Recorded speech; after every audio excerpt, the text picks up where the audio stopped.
Hulk quase saiu do Atlético? Vem comigo que eu vou te contar essa história e também. Paulinho comparado a outros artilheiros. Será que ele realmente perde muitos gols assim? Vou te mostrar números aqui em comparativo com o atual atacante atleticano. E também não menos importante é a semifinal da Copa do Brasil, que já foram definidos os mandos de campo. Meu nome é Caio, você está no canal Apaixonados pelo Galo, bora pro vídeo.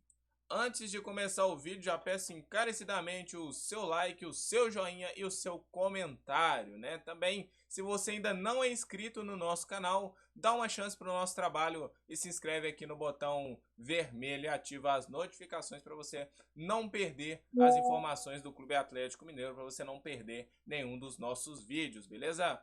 Bora para as informações então. O Hulk deu uma fala aí que repercutiu bastante, que ele quase saiu do Atlético. Vamos ler as aspas aqui do Hulk, eu vou colocar na tela para vocês. Já coloquei na tela aí, ó. E o Hulk, ele disse que quase saiu do Atlético porque se sentiu desrespeitado, bastante desrespeitado pelos árbitros aí no futebol brasileiro. Disse que o futebol brasileiro aqui, né, o comportamento da arbitragem é bem diferente daqui, comparando com a Europa. E aqui ele fala na matéria do torcedores.com o que fez ele permanecer no Atlético. Vamos ver aqui, ó. Hulk aponta responsável por sua permanência no Atlético. Abre aspas aqui, fecha aspas, aliviou meu coração. No caso, ele disse isso, né? Hulk é um dos atacantes mais badalados do futebol brasileiro nos últimos anos. O craque do Atlético é decisivo, letal e uma máquina de fazer gols. Apesar disso, o atleta ficou muito perto de deixar o Brasileirão no ano passado, após se frustrar com a arbitragem no Brasil. Aí as aspas do Hulk, né, durante a entrevista para o portal GE, ó, não uso a palavra perseguição, no caso ele se referindo à arbitragem, né? Eu acho que é falta de respeito, porque a partir do momento que você fala comigo e eu dou as costas, eu faltei com respeito com você. Começou falando com relação às suas conversas com os árbitros. Ele continua falando aqui, né? Se eu falar com você na hora, se eu alterar minha voz, na boa, na verdade. Se eu falar com você na boa, se eu alterar minha voz, acabei de falar que existe a hierarquia, no caso, né? No caso, ele disse que se ele falar numa boa, beleza, né? Se alterar a voz, pô, aí complica, né? Ele quer dizer que ele sempre chega no árbitro numa boa, coisa que ele sempre diz, né? A hierarquia no jogo é o árbitro, no caso o chefão, né? Se eu falar alto contigo ou qualquer gesto, pronto, amarelo, acabou. Você vai me punir assim, acrescentou. No caso, se ele faltar com respeito e tal, fazer gesto e tudo mais, ele está simplesmente dizendo isso. Ele chega para conversar na boa. Se ele fizer gestos ou desrespeitar, levantar a voz, aí beleza, dá amarelo, entendeu? E tudo mais. Ele disse que os árbitros, eles têm um pouco mais de rigor quando é tratado com ele ali. Mas a partir do momento que eu chego com respeito, né, aí ele completa, você tem o direito de me escutar, você tem o direito de me escutar. Porque se o árbitro chegou para mim com respeito, no caso, Hulk, vem cá, e eu der as costas para ele, o que ele vai fazer? Vai me dar o cartão. Ele tem autonomia, relatou. Realmente, se for ao contrário, ele realmente é capaz de dar o cartão, né, mesmo. Se ele for falar com o Hulk dá as costas, né? Frustração com a arbitragem quase resultou na saída de Hulk do Atlético Mineiro. Em meio às frustrações com a arbitragem, Hulk recebeu uma proposta da Arábia Saudita e cogitou deixar o Galo, porém relatou o que fez ele ficar. E aqui, no caso, ele fala, ó, na verdade, eu pensei sim em deixar o Atlético. Trouxe até uma proposta para o Rodrigo Caetano. Ninguém sabe disso, não abri para ninguém. Eu tinha uma proposta da Arábia Saudita. Mostrei para o Rodrigo e falei, quero ir embora, estou cansado disso. Da arbitragem, no caso, falou. Ainda relatando o que o dirigente fez. No caso, ele falou aqui. Mas o Rodrigo veio e aliviou meu coração. Ele disse, a Camila, no caso a esposa dele, né, está grávida, vai nascer sua filha. Resolvi ficar, falou daquele jeito e eu fui acalmando. É claro que a cabeça quente acabou impulsionando e me levou a falar aquilo. Mas eu tinha proposta para sair, sim, concluiu. No caso, ele recebeu, então, uma proposta da Arábia. Vocês me perdoem a falha um pouco aqui na leitura dessa vez, tá, gente? Vocês sabem que eu não sou assim. é porque tô com um pouco de dificuldade ali na onde eu tô lendo, tá? Mas deu para vocês entenderem. Ele simplesmente falou sobre o árbitro que se ele chegar com respeito, o que ele sempre fala, né? Que ele não acha que tem que tomar amarelo. E se ele agora, se ele fizer gesto, se ele ofender o árbitro e tudo mais, levantar a voz, aí sim, beleza, ele entende. Mas, Hulk, muitas vezes você é bem chatinho, realmente. Você é bem chato em algumas situações. Você é ídolo do Atlético, o maior jogador, na minha opinião, da história do Atlético. Ídolo top do Galo, né? Joga muito, você é um craque. Mas, cara, você muitas vezes você é um pouco chato ali em questão de reclamar demais. Parece que toda bola que você perde parece que você sofreu falta. E não é assim, né?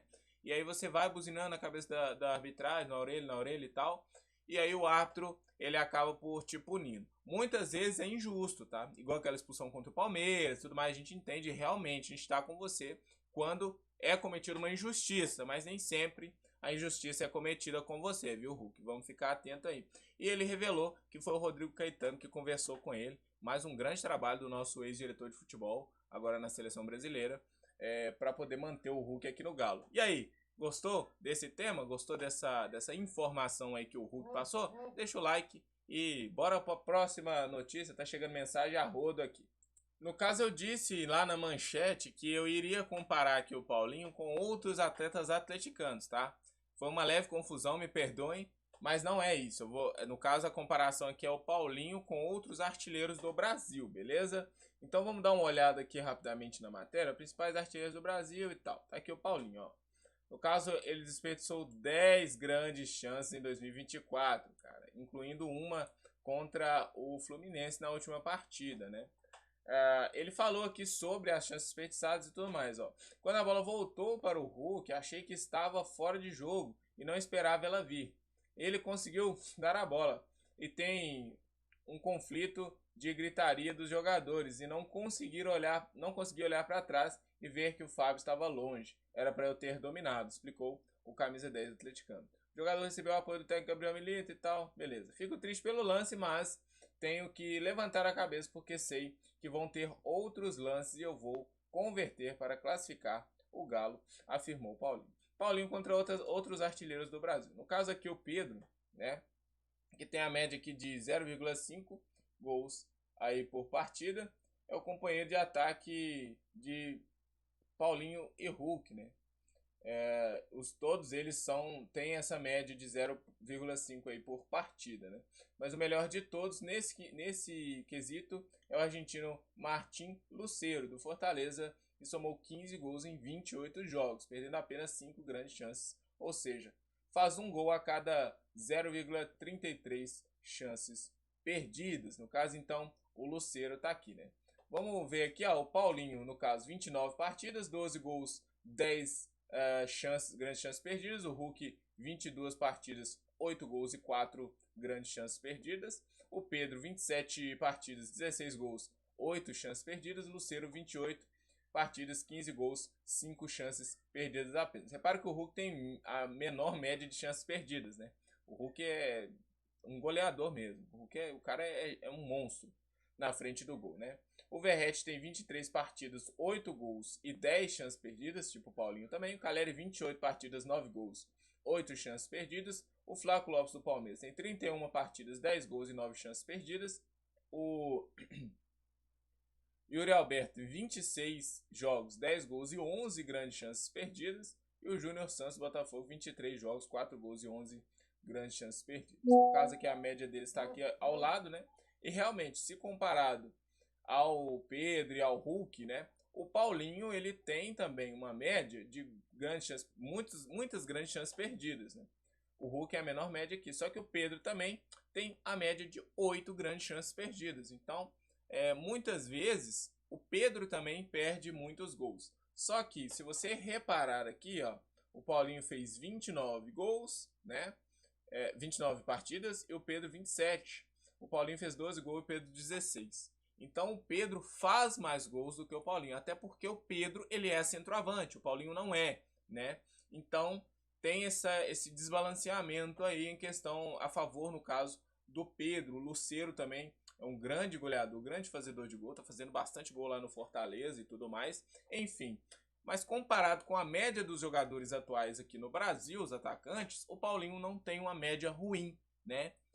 Eu não sei como isso acontece, porque ele realmente perde muitas chances, mas ele não tem uma média ruim. Então, só para ficar é, dito aí, realmente comparado, né? Só para ficar essa comparação aí, para vocês entenderem mais ou menos a importância que o Paulinho tem para o Atlético, por mais que ele perca muitas chances, né? Bora pro próximo assunto do vídeo. E as semifinais da Copa do Brasil, hein? As semifinais da Copa do Brasil foram marcadas já para o jogo de ida e o jogo de volta, né? No caso, o Atlético, ele vai ter que jogar fora o segundo jogo. Então o Atlético ele vai jogar o primeiro jogo em casa e o segundo jogo fora.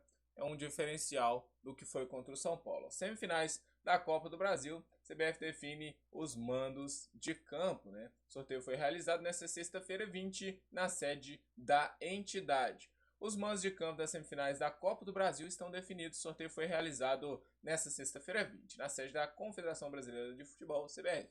O Atlético, Vasco, Corinthians e Flamengo brigam pela taça. De acordo com o sorteio, Vasco e Corinthians decidirão em casa, né? No caso, então, o Atlético vai jogar o primeiro jogo aqui contra o Vasco na Arena MRV, né? E o segundo jogo vai ser lá em São Januário. No caso, o Flamengo aqui também vai jogar o primeiro jogo no Maracanã e o Corinthians vai sediar a volta na Neoquímica Arena. As datas ficaram definidas também, né?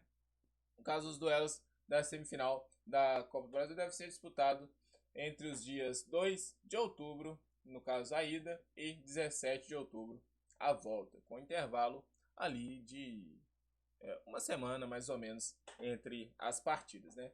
A primeira fase que pagou 1,47 milhão, né? A Série A e tudo mais, enfim, isso aqui é as premiações e tudo mais.